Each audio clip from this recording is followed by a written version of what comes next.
विमल पोलो जुबा केसरी, हर पल मनाओ केसरी त्योहार। विनोद जी, एड्रेस किया जा रहा है विपक्ष की तरफ से दलित को भी, ओबीसी को भी, ईबीसी को भी, माइनॉरिटी को भी। ये तो बहुत बड़ा चंक है बिहार के लिए।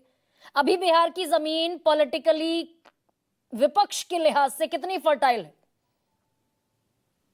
देखिए, बिहार की राजनीति में नीतीश कुमार जी, मैं बार बार कहता हूं, तराजू का ऐसा बाट है कि वो जिस पलड़े में आ जाते हैं वो पलड़ा जो है भारी हो जाता है। और ये पिछले लगातार सिद्ध हो चुका है, 2015 में भी, 2020 में भी, 2019 के चुनाव, लोकसभा चुनाव में भी, 2024 के लोकसभा चुनाव में।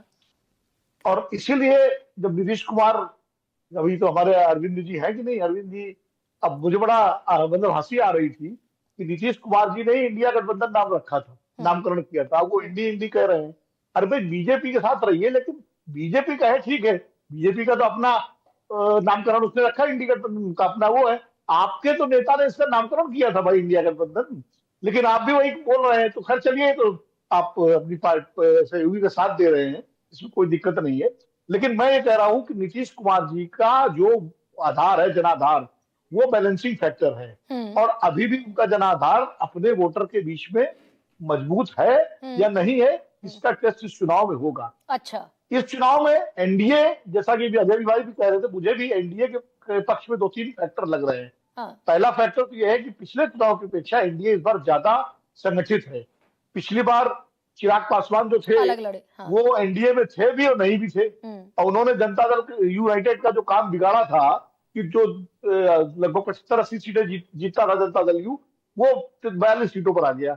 और उसके चक्कर में क्या हुआ कि इतनी कांटे की टक्कर हुई एनडीए और महागठबंधन में कि 12-12,500 वोटों का फर्क था खाली दोनों की वोट बैंक। सर लेकिन इसमें अगर कांग्रेस का स्ट्राइक रेट बेहतर होता, कांग्रेस को 70 सीटें मिली, 19 सीटें जीती, जेडीयू ने 144 पर चुनाव लड़ा और 75 सीटें जीती। अगर कांग्रेस का स्ट्राइक रेट उस वक्त बेहतर होता तो तस्वीर पलट भी सकती थी ना? बिल्कुल बिल्कुल, तस्वीर पलट सकती थी। कांग्रेस की स्ट्राइक रेट अगर बेहतर होता, जैसा कि 2015 में था कि जब 42 सीटें लड़के 27 सीटें जीती थी, इस बार अगर वैसा स्ट्राइक रेट होता तो काफी फर्क पड़ सकता था। लेकिन मैं ये कह रहा था कि एनडीए के पक्ष में एक तो ये बात है कि उसके तीनों भाई, उपेंद्र कुशवाहा भी 2020 में नहीं थे एनडीए में, इस बार एनडीए में है वो। जीतन राम मांझी भी है, आपके चिराग पासवान में, सब एकजुट है। सर लेकिन मैं आपको रोककर एक छोटा सा सवाल पूछ देती हूँ। लोकसभा चुनाव के पहले जयंत चौधरी चले गए, नीतीश कुमार चले गए, बहुत सारे लोग, चंद्रबाबू नायडू से लेकर बहुत सारे ऐसे लोग भी आ खड़े हुए साथ जो इंडिया गठबंधन में थे। बावजूद इसके 272 के जादुई आंकड़े से बीजेपी पीछे रह गई, 32 सीटें पीछे रह गई। भाई नीतीश कुमार को इसीलिए लेकर गए थे, लेकिन पिछली बार का लोकसभा इलेक्शन का रिजल्ट तो नहीं दोहरा सके ना एनडीए वाले बिहार में। नीतीश कुमार को फायदा मिला ना एनडीए को। भाई एनडीए को, अगर नीतीश कुमार इंडिया गठबंधन में होते तो सरकार ही नहीं बनती बीजेपी की, एनडीए की। फायदा मिला ना उसको नीतीश कुमार बिताने का, तभी तो सरकार बन गई।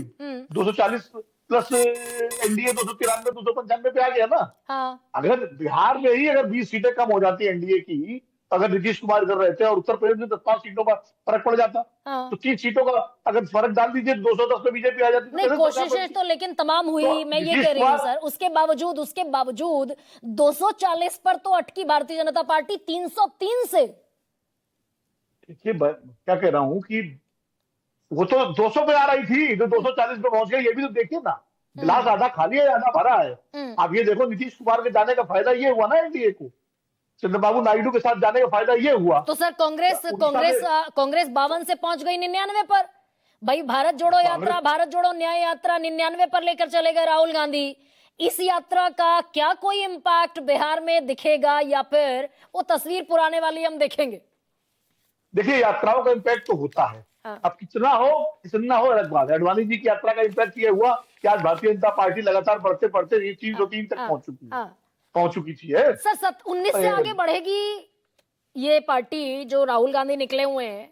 कितना गुंजाइश है? बस इसको चुनाव के कई फैक्टर होते हैं। चुनाव में मुद्दा होता है, चुनाव में संगठन होता है, चुनाव में चुनाव प्रबंधन होता है, चुनाव में सामाजिक समीकरण होते हैं, चुनाव में उम्मीदवार कैसा आपने दिया, टिकट कैसे बांटे, ये सब मिलाकर के चुनाव का नतीजा होता है। और अगर यात्रा से कांग्रेस पार्टी और महागठबंधन को यह फायदा जरूर हुआ है कि उसने अपनी पार्टी को, मुद्दा है कि नहीं ये अलग बात है, बिहार में नहीं हुई, इसलिए मैं नहीं कह सकता कितना मुद्दा प्रभावी है, लेकिन उसकी पार्टी का वर्कर सड़क पर आ गया है, उसका समर्थक वर्ग जो है वो उसके अंदर ऊर्जा आ गई है, वो आ गया है, तो पहली एक्सरसाइज तो यही होती है किसी भी चुनाव की। बिल्कुल। और दरअसल जो मेरे साथी सहयोगी, ठीक है सर, जितने जो मेरे साथी सहयोगी बिहार में घूम रहे हैं, उनका कहना यह है कि वो जो एक तरफा नीतीश कुमार का एक कैरिज्मेटिक पर्सोना दिखता था, इस दफा टक्कर कांटे की है। अब ये क्योंकि 22 या 23 नवंबर तक शायद विधानसभा का कार्यकाल है बिहार में, तब तक कई दफा ऐसा भी होता है कि आखिरी पखवाड़े में चुनाव बदलता है, बल्कि आखिरी हफ्तों में भी चुनाव बदलता है। सबसे बड़ा सवाल में इतना है।